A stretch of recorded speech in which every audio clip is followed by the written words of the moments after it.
Hi, everyone. Hope you're okay.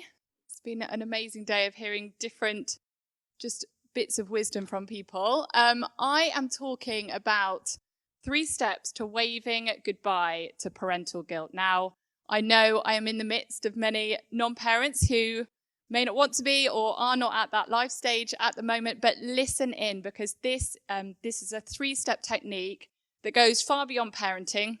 This is one that you can use for any and every single little wave of guilt that comes up. So this is for you as well.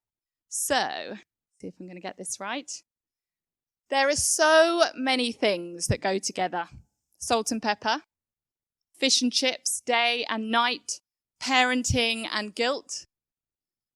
Parenting and guilt, I say not anymore.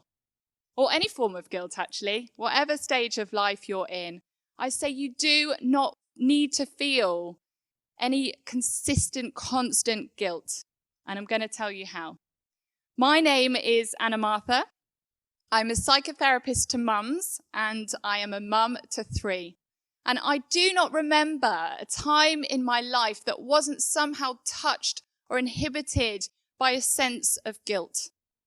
Guilt for saying the wrong thing, guilt for saying too much, guilt for being the surviving child on losing my sister to cancer, guilt for being too much, guilt for not being enough. Guilt, guilt, guilt. And as my family grew, so did the reasons to feel guilty. And this is why I talk as a psychotherapist to mums a lot about guilt, because I see that in parenthood, it just feels like it ramps up a whole nother level. My friends and I would often laugh over cold coffee about the constant mum guilt. It was just something that we had to accept, that background buzz of guilt to our parenting. It was going to always be there, like chronic tinnitus, maybe. But I sat in the first lockdown when I was juggling motherhood and work and, the pandemic and all that came with that. And I sat down at my desk and I thought, there has got to be another way. There has got to be another way to live. There has got to be another way to parent without this groaning weight of guilt. And I came up with that day, and I remember it so clearly, this 3-step solution that you can apply to all guilt. All guilt. More about that in a moment. Okay, so as a therapist, I am so privileged. I get to see the behind the scenes in so many people's lives. I get to hear the mess and the complexity. I get to hear their stories. I also really get to see the true impact that unaddressed guilt has on people's lives, parents and non-parents alike. I did a little social media poll, and I had around 6,000 people responding. And I asked them all about guilt. I really wanted to know how guilt was impacting people. 93% claimed that guilt impacted how they treat themselves. So the way that we're treating ourselves, the way that the habits that we have perhaps, the way maybe that we're speaking to ourselves in the quiet of our minds. 95% said that guilt impacts their confidence and their self-esteem. 91% say that guilt makes them feel unworthy of love and acceptance. This is massive. These things are so important. These things are part of our human nature that we need as humans to feel loved and accepted, not by everyone, but by those close to us. And guilt is impacting that. 87% of those 6,000 said that they feel guilty for things that they haven't even done wrong. I wonder if you can think of something that you feel guilty about that isn't actually about fault. 81% said they feel guilty most of or some of the time. And I wonder if we did that poll within this room, whether we'd find similar numbers too.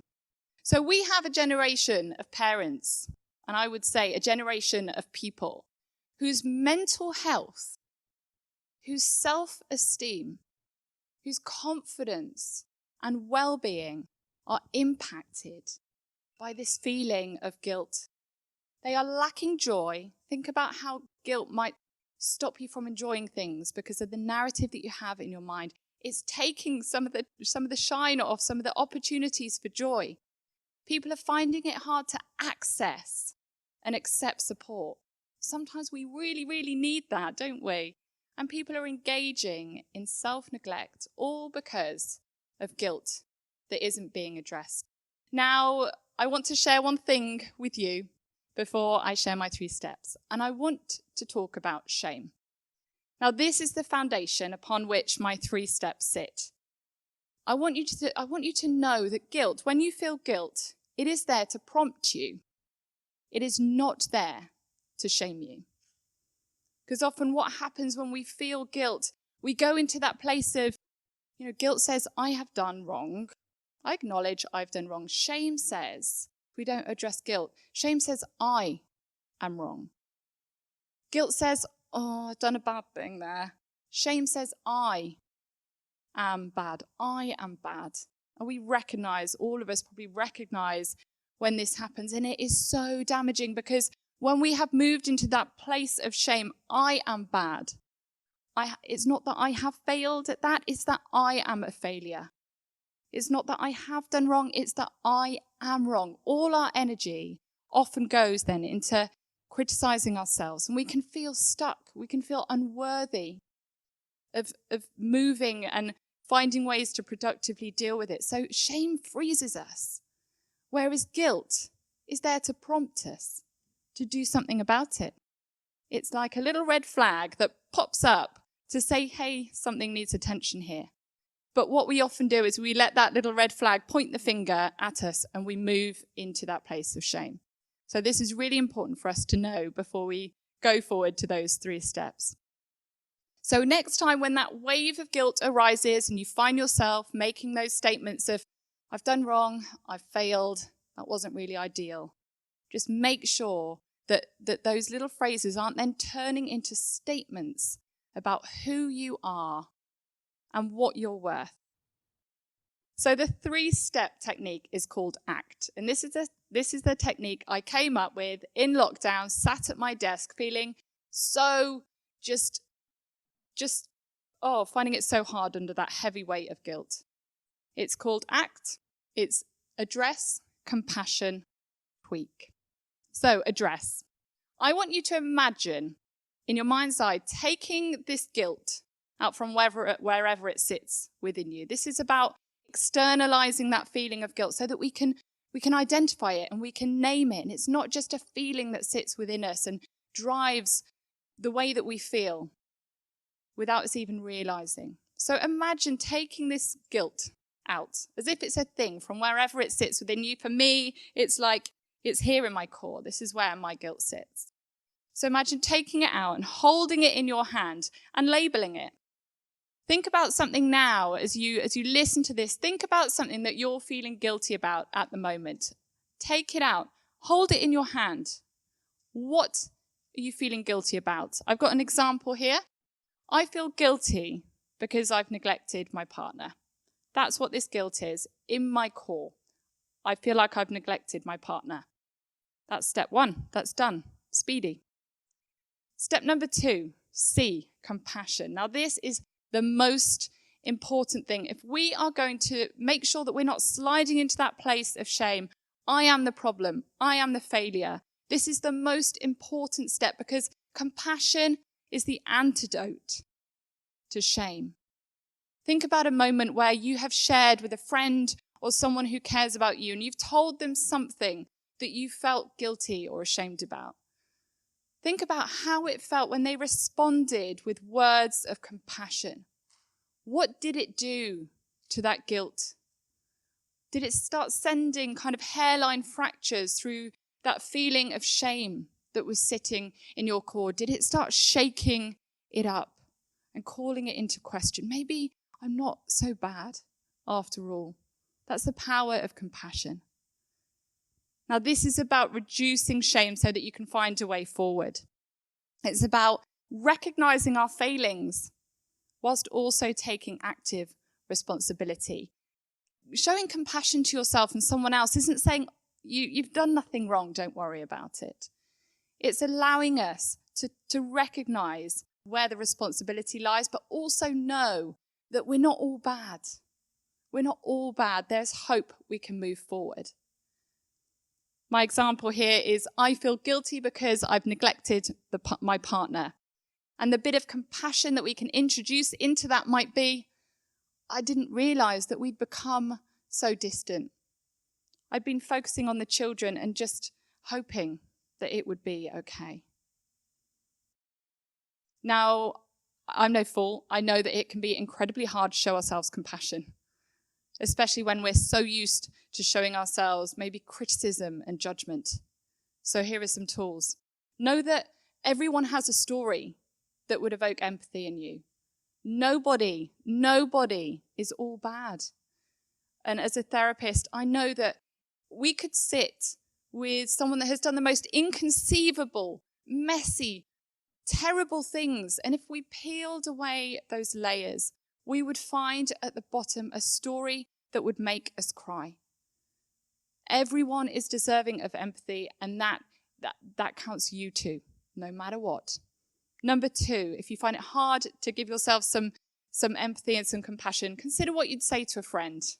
Because often we find it so much easier to show compassion to someone else than we do ourselves. So it just starts helping you find some of those words that you might want to speak to yourself. And number 3, remember that compassion isn't about relinquishing responsibility. Sometimes we might think, I don't want to show myself compassion because I did do something wrong. Maybe you did, but you're not all bad, and shame will keep you stuck. So the final tip, the final tweak, step number 3, is about acting on that guilt. So if guilt is there to prompt you, not to shame you, what might it be prompting you to do? What is that tweak? How can you act on that guilt in some way so that you can just release it? So it doesn't need to be there anymore, nagging you, giving you that sense of shame.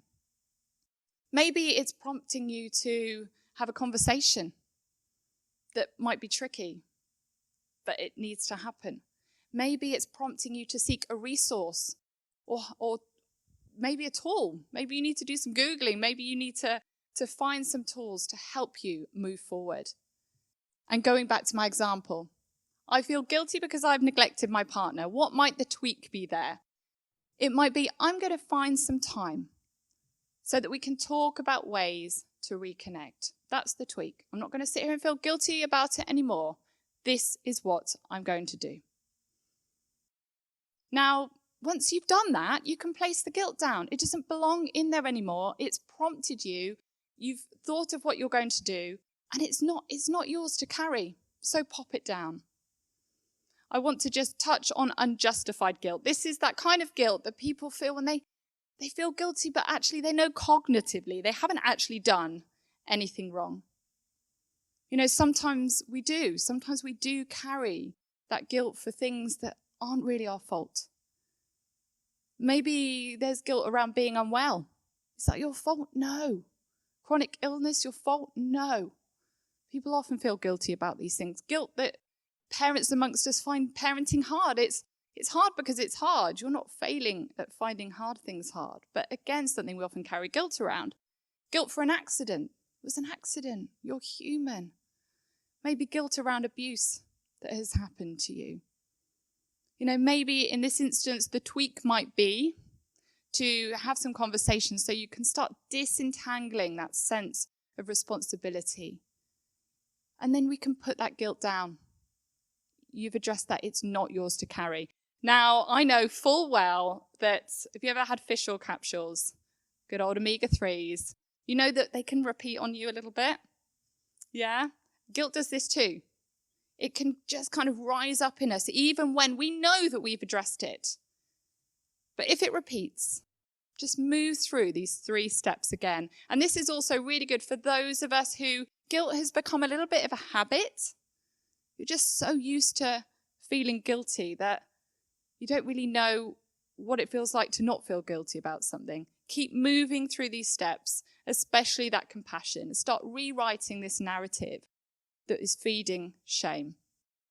And when we address guilt, the most amazing thing is that we welcome out those things that got edged out by shame. We start reducing self-sabotage, self-neglect, self-criticism, and we can start welcoming in some of those things that got edged out, like support, joy, confidence, and so much more. And this is how I believe that we can impact the generations to come, ending the legacy of unaddressed guilt, because it affects so much. And to finish off, I've got a tiny little story. Imagine that you find a bird in your garden or outside, and it's got a broken wing, and you take this bird home with you, and you decide that you're going to nurse it back to health. You're going to look after this bird. You've got a little cage. You nurture it. You see it gaining strength, and you know that the day comes where you're going to release this bird.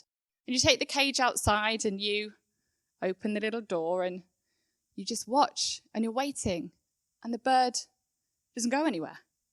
It's just staying in the cage, looking at the open door.